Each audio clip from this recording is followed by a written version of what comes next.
With a career spanning over 3 decades, he's one of the hardest working men in television. He's Jerry O'Connell, and this is Jason Unleashed.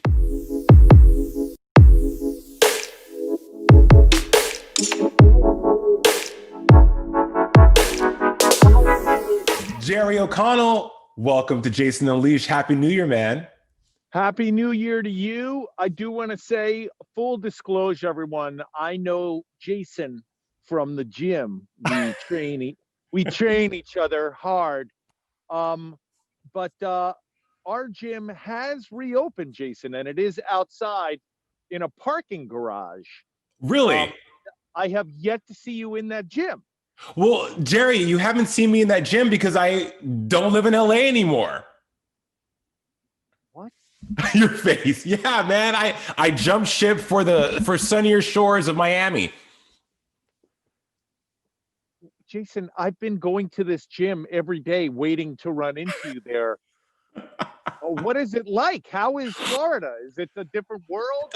Is it a different world? Yeah, a little bit. It's definitely slower down here. Not as liberal as LA, but hey, we do what we can. We do what we can, man. The Trumpers are out. Are you going to the club every night? I mean, are the clubs open, or is it like a party down there? No, I mean, it's not as lockdown. It's not under lockdown the way Los Angeles is, unfortunately. And I feel for you guys back home. But, it's pretty open. People are wearing their masks. It's a different vibe down here. There's no urgency down. It's just really weird. But it's beautiful. It's clean. The air quality index is fantastic. But I'm sorry you've been waiting for me at the gym like that dog that's waiting for their owner to come back and he never shows up. Yeah, I've been waiting to show you this. Oh, Jerry got guns. Jerry came into 2021 with guns and a six-pack. Damn. Hey, it's those Tropicana mimosas, Jerry. Oh, man. No, it's been a little crazy here in California. You know, we're really in a major lockdown, you know? I mean, it's like happening here, and it's like real. You can see it on the roads. You see it everywhere. I really feel for every small business out there. I feel for every person who's lost someone, who's dealing with someone who's got this. It's really I know we goof around now and I'm trying to be energetic and funny, but it's a little grim in California right now, you know. Jerry, that's it. I mean, one, the levity you try to bring to the situation is needed because it's very it's grim all over, and it's definitely grim in California with, I mean, production halting on in the entertainment business once again. Who knows if there'll be another extended lockdown, which I think honestly might be the best thing right now to combat this virus that, we talked almost a year ago in April, right when we went into lockdown. You're my second guest on the show, and this was a whole new, this was like a whole new world for us. Fast forward almost a year later, it seems like it's deja vu all over again. Wow, that's right. We talked right at the beginning of the quarantine. Yeah. Crazy. We did. Well, with that, 2020 is gone. Let's leave that in the past. How did you ring in the new year? I didn't do anything. I mean, I watched the ball drop in New York. I'm sorry to be so grim on your interview. I'm trying to be like upbeat, but I found it to be really depressing watching Times Square. Like nobody was there. Like I know we're supposed to be super upbeat, but I think it's going to get crazier before it gets easier, you know? Right. It's a crazy time. It's a crazy time, obviously, from a health standpoint, but also from a political standpoint. It's just, I feel like it's like zombie land out there. Maybe I should come to Miami. Maybe things are different there. I mean, Jerry, to be completely honest, and again, you're not wrong in those statements and how you feel, because I think everyone in all pockets of the world are feeling like it's grim, it's bleak, it's depressing. And I mean, and you mentioned New Year's Eve being, or the ball dropping in New York. That's like the Super Bowl and the Oscars and things. Those are things that we as Americans, especially find comfort in knowing that's going to bring some joy, right? Like we look to that to be like, life as we know it is still great and wonderful. And then now it's different. So it's a lot of things are missing, but here in Miami, it's the same feeling, man. People are just trying to make it day to day. But what did you learn about yourself in 2020 amidst all of everything that's happened? Because we've had so much time to really sit and think. The only thing that I mean, I have to say, I haven't been that productive in the quarantine. I know people are like, you should learn like a talent, like teach yourself piano or something. I haven't done anything like that. I've watched a tremendous amount of television. Here's a couple things I did get out of it so far. Okay. I'm amazed. I am married to Rebecca Romaine. Look it up. I'm amazed that my marriage made it through this quarantine so far. A lot of people are amazed that their marriages made it through quarantine. Okay. And by the way, honestly, I have not really accomplished anything in this quarantine, but I will tell you, the fact that I'm still married and it looks like I'm going to stay married this week, that's a real victory. I'm really proud of myself for that. Really spending a lot of time with my wife and kids, not working, just at home. Mm-hmm. I was like, I never thought this was our relationship. Like, my wife and I were always working in separate places, and my kids were going to school, and it was always like, hey, what's up, honey? Okay, bye. I'll see you later. Okay, hey, how are you? Are you able to squeeze in a dinner? Yeah. Okay. Oh my gosh, it's so good to see you. Okay, I gotta go. Bye. And like, then we were like, there was nothing to do. There was nowhere to go. It was just the two of us and the four of us. I have two kids, and we might stay married. And you know what? That's a huge victory. I'm not even making a joke right now. I feel you. I'm not joking either. I'm really proud of us. Like, if we can get through these next few months, I mean, I know, like, famous last words, everything that can go wrong will go wrong. If my wife and I can get through these next few months and remain married, I really think we're in it for the long haul. Well, we're going to call that, hey, Jerry, we're going to call that a New Year's manifestation versus a New Year's resolution. But you said you weren't busy in quarantine, but you have two beautiful twin girls, Dolly and Charlie. You've actually have been able to spend a lot of time with them. Jerry, on social media, on the internet, countless outlets have covered you and how good of a dad you have been in quarantine. So I think you've been pretty productive in spite of you thinking you haven't been productive, man. I'm gonna say you were winning in quarantine, besides staying married to Rebecca Romaine, who love and adore. No, you know what? Also, with my kids, they're 12, heavy into TikTok. TikTok is a heavy influence on our house.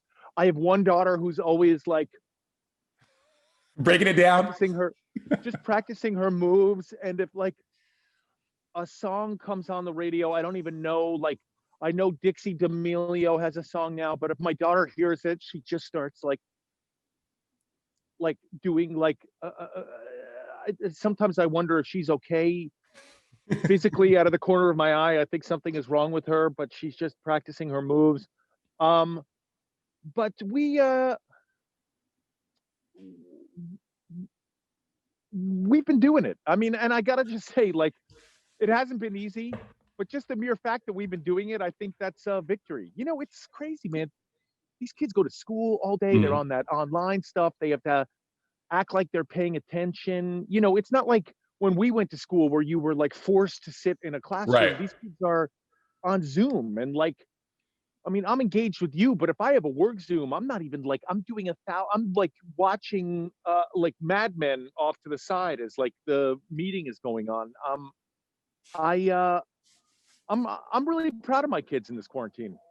It's tough for them, Well, it's indicative of who they have as parents to guide them, for sure, Jerry. Man, okay, so people want to know, Carter, season 2 wrapped last spring.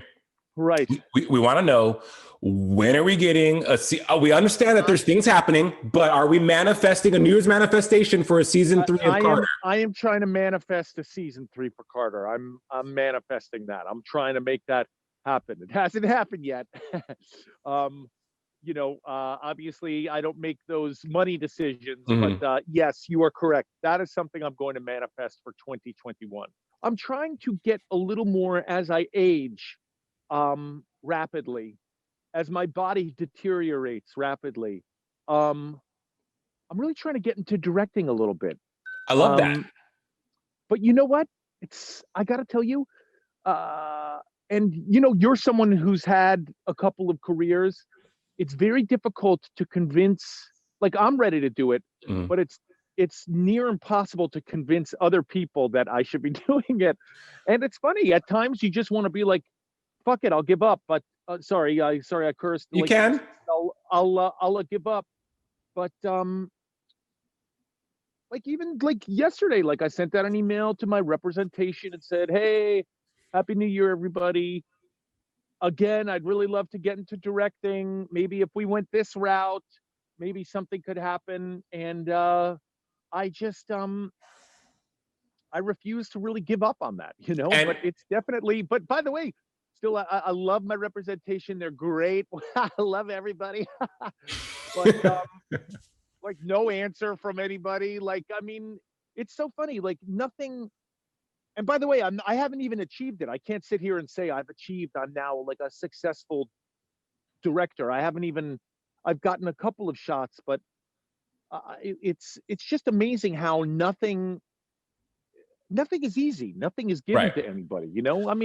Well, I'm kind of an established actor. You'd think it'd be pretty easy for me to direct something. It's nothing is.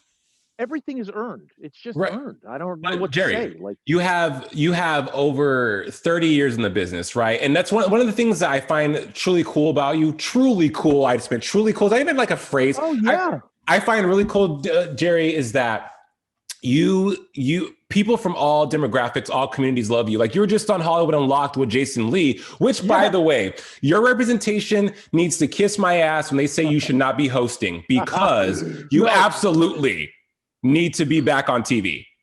Full disclosure, and this is where Jason and I really bonded, is I was filling in for Wendy Williams and Kelly Ripa a bunch when we were really seeing each other every day at the gym. This is 2 or 3 years ago. Right. And, for those who don't know, I got Wendy Williams produced a daytime show last summer for me that went on for 1 month. It did not get picked up. But I did try my hand at hosting duties, but that I think those opportunities are pretty much over for me. Nope. No. Sorry. Here's why, Jerry. Here's why I don't believe that. Here's why I don't believe that. Because when you have a behemoth juggernaut like Kelly and Ryan, where you're filling in, that means that they see something in you in regards to that one. And not because you're a friend and I like watching you, but from a producing standpoint and from an audience standpoint, you're fun to watch. You're easy on the eyes and you're engaging. Just because that one opportunity didn't pan out the way it was supposed to doesn't mean it just wasn't the right fit for you. Doesn't mean that you don't have what it takes to be a host. You said that you binged a lot of stuff of the rest of humanity. I started watching, Jerry, Billions. I didn't know. First of all, you look incredible. You walked in, I was like, Jerry, what? He really? Yeah. Great show. Stephen Birch, your character, great character. Right. I can't remember if you went to jail or you just disappeared, you just moved on to a different affiliation within the storyline. I skirted. Oh, sorry. No, go ahead. My character skirted jail time. Right. Well, what was fun about me being on that show is that my character first comes in and it's mostly Paul Giamatti who's prosecuting me, back when he was a prosecutor early on in the show. Right. And so I had scenes with Paul Giamatti, and it's just school. I mean, it's just watching one of our greatest living actors just do it. And so inspiring. I mean, he was a guy who, I had one scene with him where I had barely anything to do in the scene. And he comes in and he has like a monologue that's like a page long, like a 2-minute monologue, just of him talking nonstop. And he came in, first take, did it. Second take, did it a different way. The director said, "Do you want another one?" He said, "Yeah, let me just try one a little," and then did one even different the other way. And I was just like, he was like a samurai just coming in and doing it. And then my character got to get tangled up with Damian Lewis's character. And he has got, I mean, he's just as great, but has a whole different take. I mean, it's just, doing a show like that, you're watching two of the greats. It's just what a pleasure watching those two. But you want to direct, and much like Regina King and a lot of people who were actors, and the same road is the same nose, the same doors. One's going to open for you, and you're going to have that one opportunity to prove yourself, Jerry. Well, I know this. I'm going to tell you what it is, and it's funny. And this is for all the whippersnappers watching this. Is you get older. Like, I never thought I could direct. I was like, that's too much. It's too much responsibility. I don't want that. I just want to show up and do my thing. But you get older, and it's like, I have experience. It's not even that I'm better than people. It's just, wow, I have experience in this situation. I can help.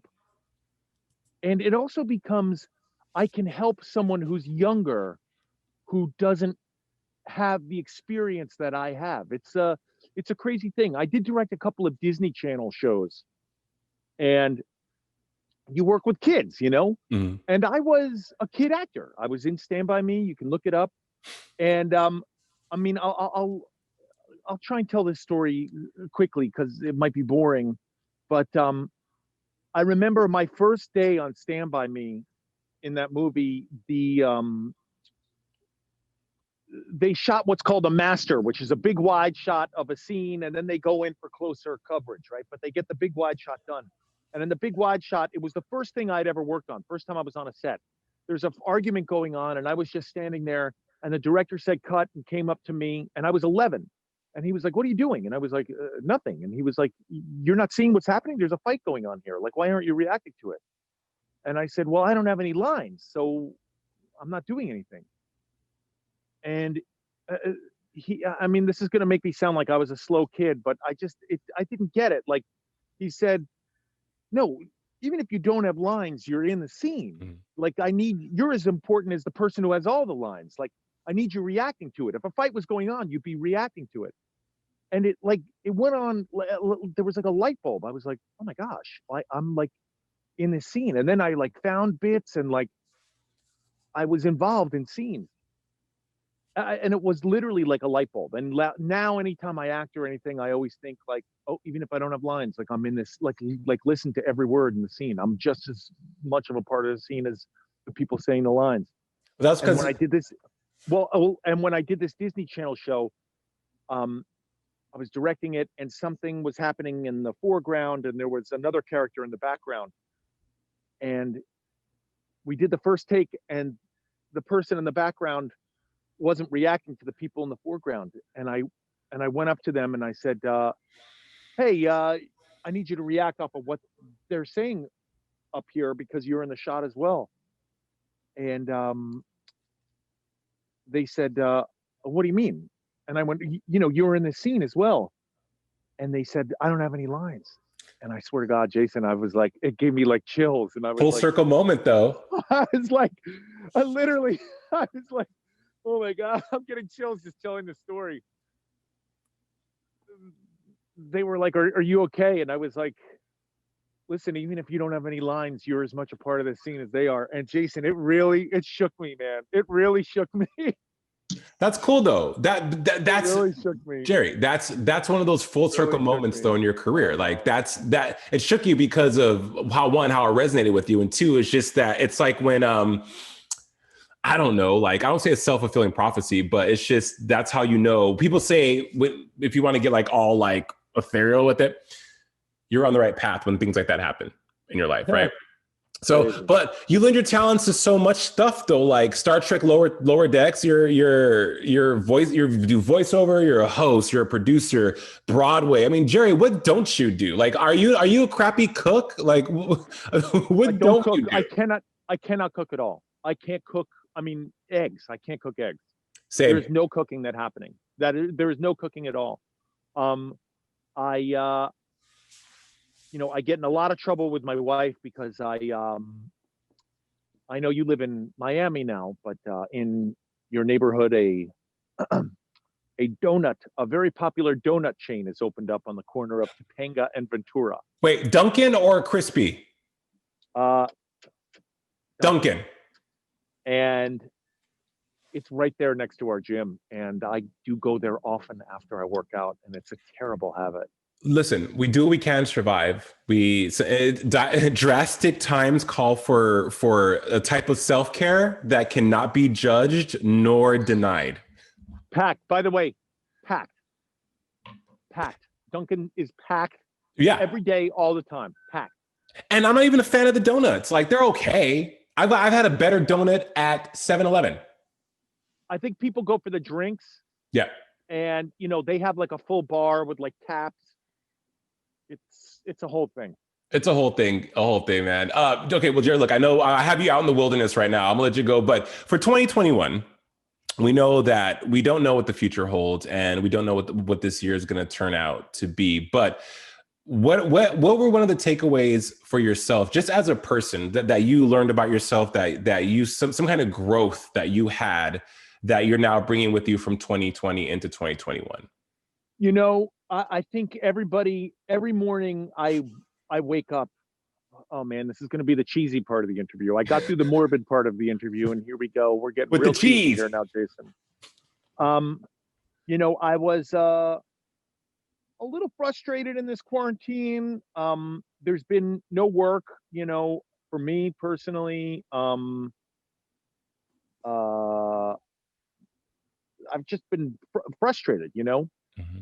I guess, like, just frustrated. And now every morning I wake up, and the first thing I do is I close my eyes and I just think of like everything that I'm grateful for. And I have to say, as cheesy as that sounds, it puts me in a not as terrible mood all day long.